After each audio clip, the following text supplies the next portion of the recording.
시간부터는 이제 복음 고찰이라고 하는 단원을 몇 번에 걸쳐 나눠서 생각해 보겠습니다.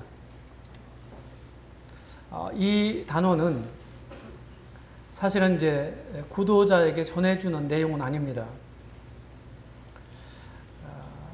이것은 전도자로 하여금 복음을 더 깊이 이해하게 해서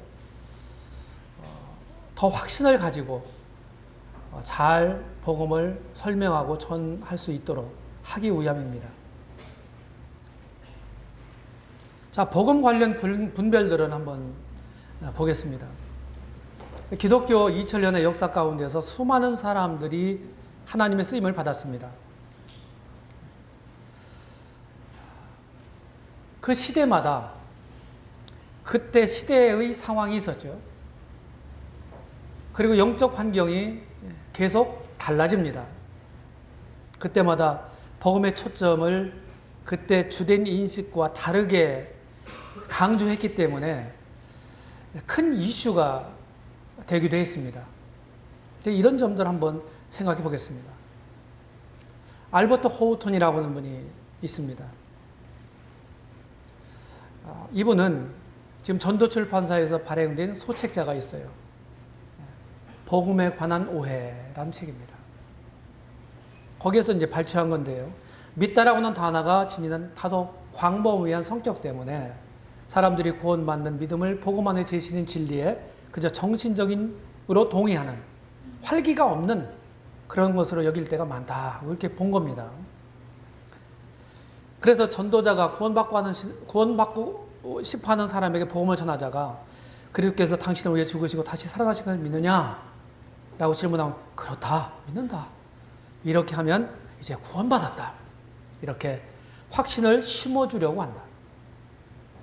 그러나 구도자가 죄로부터 하나님께 돌아서는 실제적인 변화와 살아계신 주 예수 그리스도에 대한 의탁이 없었다면 이 사람은 구원의 능력을 결코 경험할 수 없다.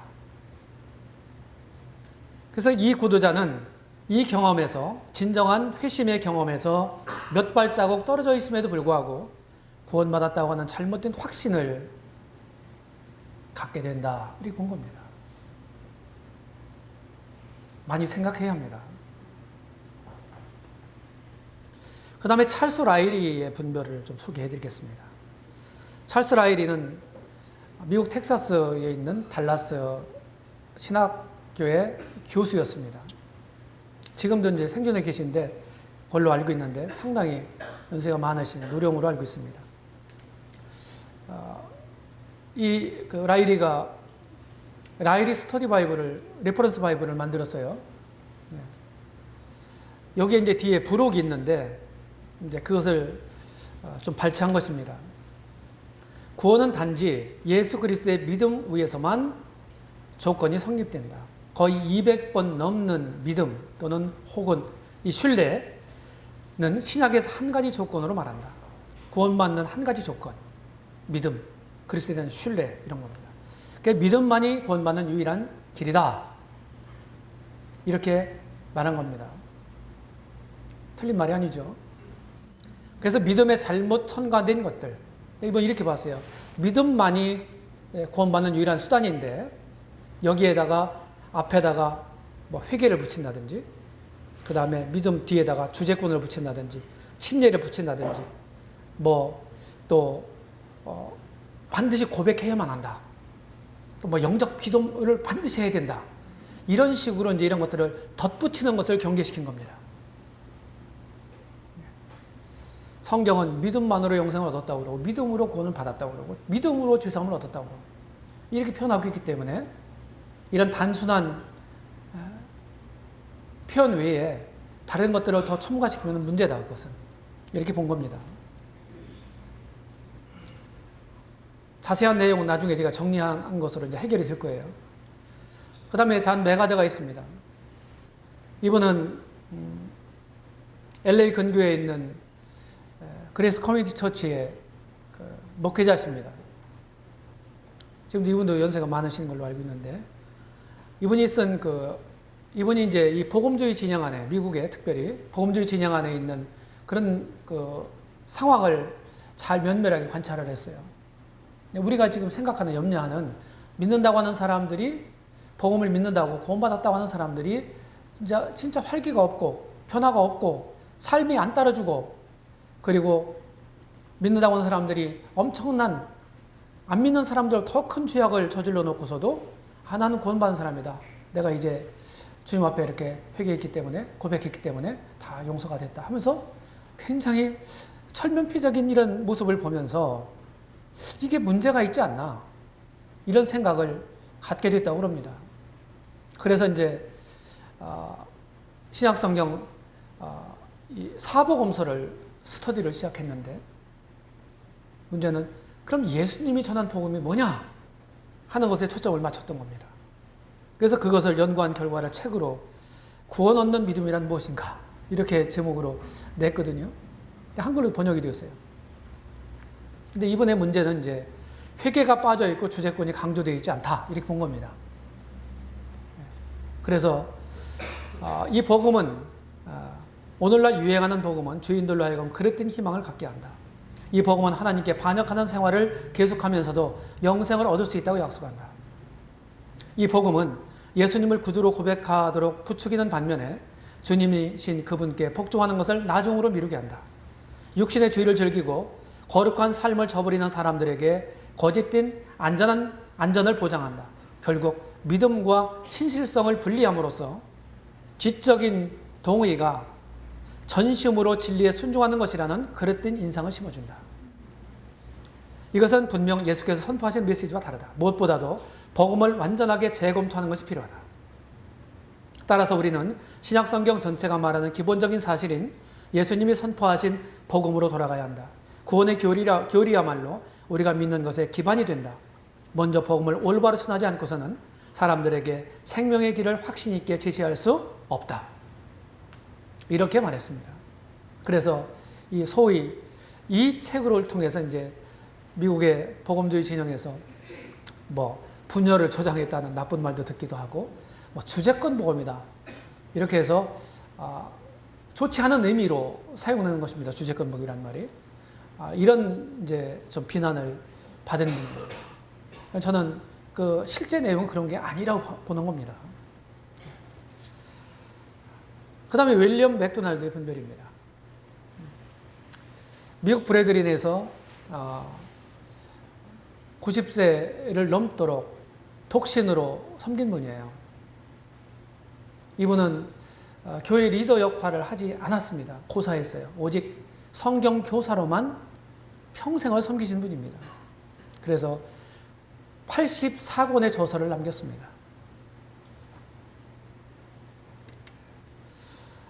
엠마오 성경학교 교재 중에 하나인 성경의 기본 진리 제8과 구원이라고 하는 단원에 보면 이렇게 말합니다.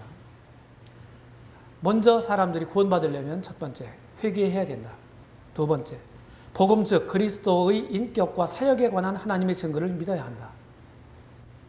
여기 인격과 사역에 관한 주목하시기 바랍니다.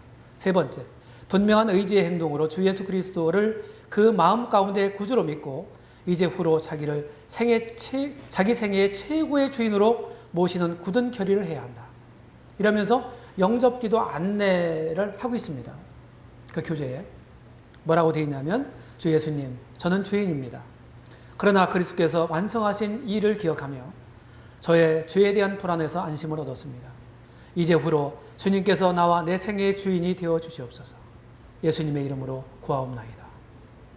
이것이 주 예수 그리스도를 믿는다는 뜻입니다. 이렇게 되어 있어요. 이 교재에. 사실 저는 바로 이 책, 이 교재, 이 단원을 보고 제가 믿었습니다. 회심했어요.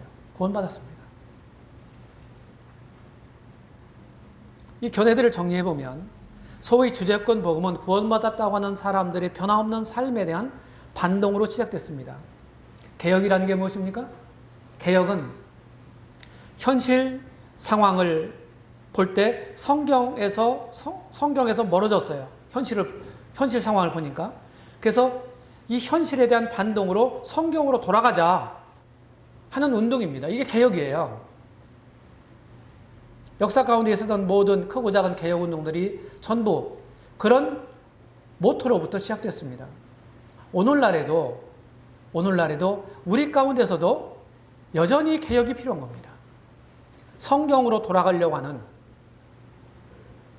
성경으로 돌아가고자 하는, 성경대로 하고자 하는, 성경으로 검증받고 성경을 실현하고자 하는 이런 정신이 저는 개혁 마인드라고 생각합니다.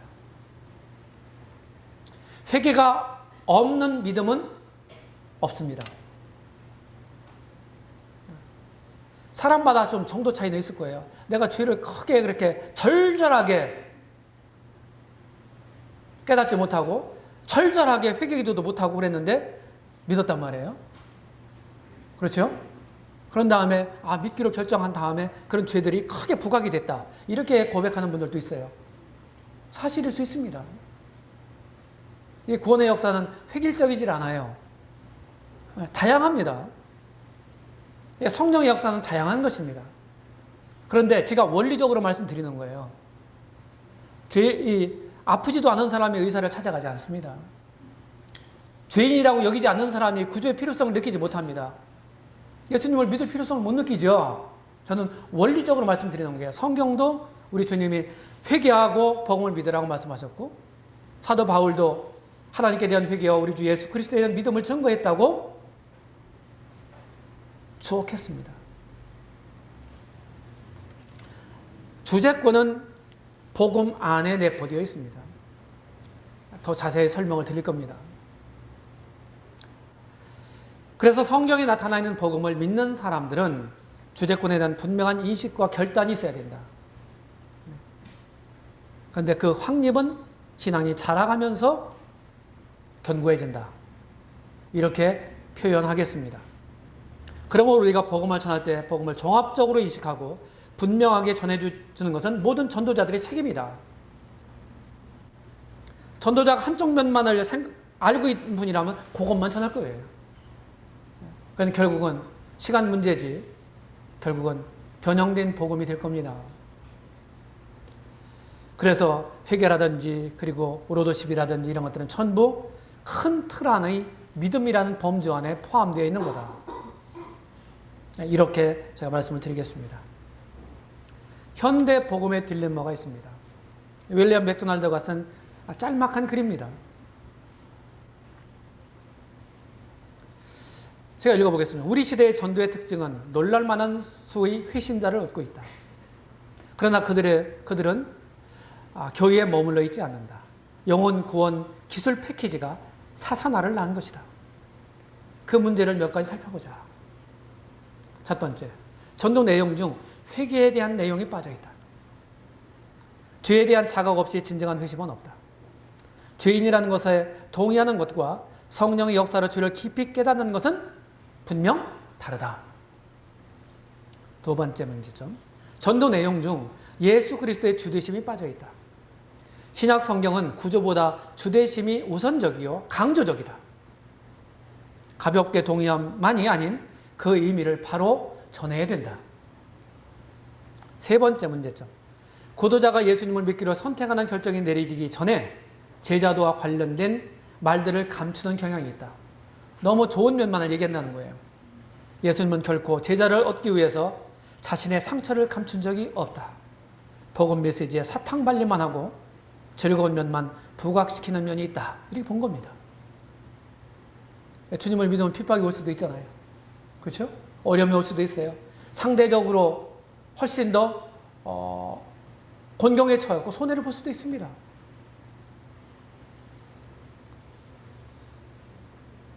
성경의 복음과 주제권을 보십시오. 이 주제권은 전도의 내용입니다. 내용이에요. 죽으심과 부활을 통해 구속을 이루신 예수 그리스도를 마음에 믿고 입으로 주를 시인하면 구원을 받는다. 이렇게 로마서 10장 9절로 10절에 말씀하고 있습니다. 그 다음에 고린도전서 12장 3절에 보게 되면 누구든지 성령으로 아니하고서는 예수를 주시라 할 수 없느니라. 예수님을 주님이라고 부르시는 건 성령으로 말미암는 거예요. 진정한 의미에서. 자, 그리스도인은 무엇입니까? 그리스도의 주권을 인정하는 사람이에요. 인정하며 사는 사람. 그렇죠? 그래서 그리스도인은 예수 그리스도를 주로 받은 자입니다. 골로새서 2장 6절. 그리고 주로 삼은 자예요. 베드로전서 3장 15절. 마음과 삶의 한복판에 예수님을 주로 모시고 대접하며 사는 사람이에요. 이제 내가 사는 게 아니에요. 나를 사랑하사 나를 위해 자기 목숨을 버리신 그리스도를 중심으로 사는 사람입니다. 이게 크리스천이에요. 이 복음의 이슈들이 있어요. 저는 이 세 가지로 딱 정리를 했습니다. 이 세 가지 안에 모든 복음적인 구원론과 관계된 이슈들이 이 안에 다 들어있다고 저는 봅니다. 첫 번째, 율법주의입니다. 율법주의는 구약에 있는 모든 율법을 문자 그대로 지켜야 구원받는다 생각하는 사람들이에요. 이 사람들은 행위 구원론자들입니다. 그렇게 해서 구원받을 수 있는 사람이 있나요?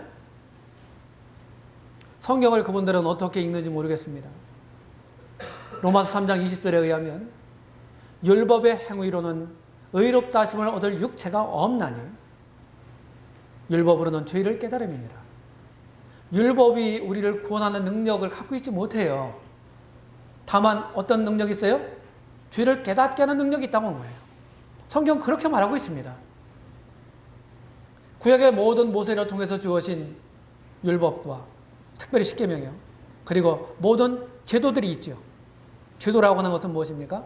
성막의 식양과 그리고 다섯 제사의 제도와 절기입니다. 7대 절기입니다. 이런 모든 것들이 누구를 예표하는 거예요?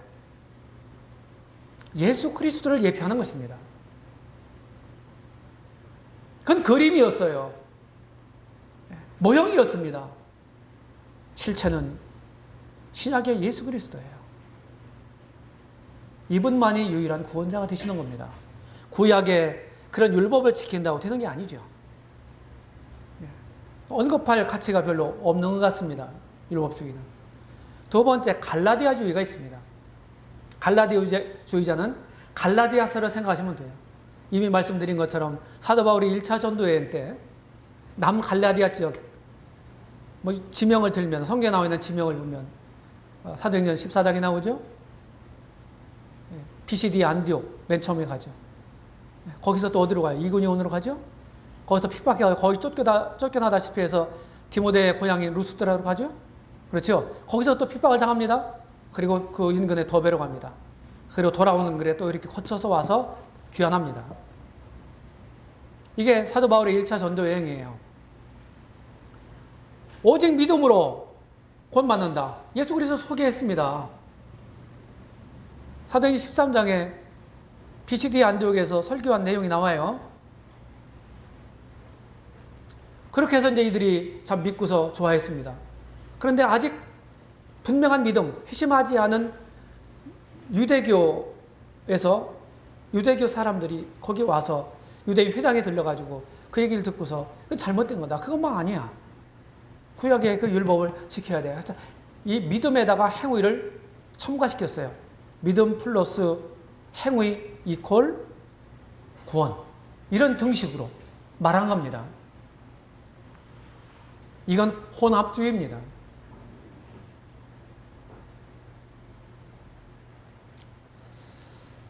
생각보다 훨씬 많은 분들이 여기에 저는 빠져있다고 생각이 드는 거예요. 다시 언급하지만은 천국 가는 문제는 오직 믿음으로만 가는 거예요. 돈으로도 못 가요. 하나님 나라 하는 우리 찬송이 있잖아요. 행위로도 못 가요. 믿으면 가겠네. 천국 가는 문제는 오직 믿음으로만 되는 거예요. 그리고 믿은 다음에 우리의 삶, 우리의 행위는 천국 가고 못 가고 하는 문제가 아니라 뭐라고 그랬어요? 상급의 문제다. 이걸 구분하지 않고 전체 천국 가는 문제, 죄사함 받는 문제, 이런 문제하고 우리 신앙생활의 내용을 이렇게 연관시키니까 이 구원운에 문제가 생기는 겁니다. 그 다음에 이제 완전 성화주의가 있습니다. 야, 이분들은 이제 그리스도로 말미암아 영원한 속죄를 받았다. 오직 믿음으로만 받는다. 그래서 그리스도와 믿음으로 연합된 자가 됐기 때문에 더 이상 죄와 상관없는 사람이다. 우리 신분적으로는 그러죠. 맞는 말 같아요, 여기까지. 그런데 더 이상 죄와는 상관없고 죄를 지을 수도 없고, 혹시 죄를 짓는다고 사람들이 얘기하지만 그건 죄도 아니고, 우리는 어떤 완전한 도덕적 상태에 이르렀다. 이렇게 착각하는 사람들입니다. 그들이 그렇게 말을 할지라도 그것은 진실이 아니라 착각이에요. 오해입니다. 그럼 로마서 7장은 무슨 얘기입니까? 그리고 우리의 현실, 우리 속에 우리의 경험은 무엇입니까? 우리가 완벽합니까? 상태적으로? 그렇지 않아요. 그래서 유다가 말하는 대로 이런 사람들은 하나님의 은혜를 세귑거리로 바꾸는 도덕 폐기론자들입니다. 실제로 이런 사람들이 있었어요. 죄를 짓고도 죄가 아니라는 거예요.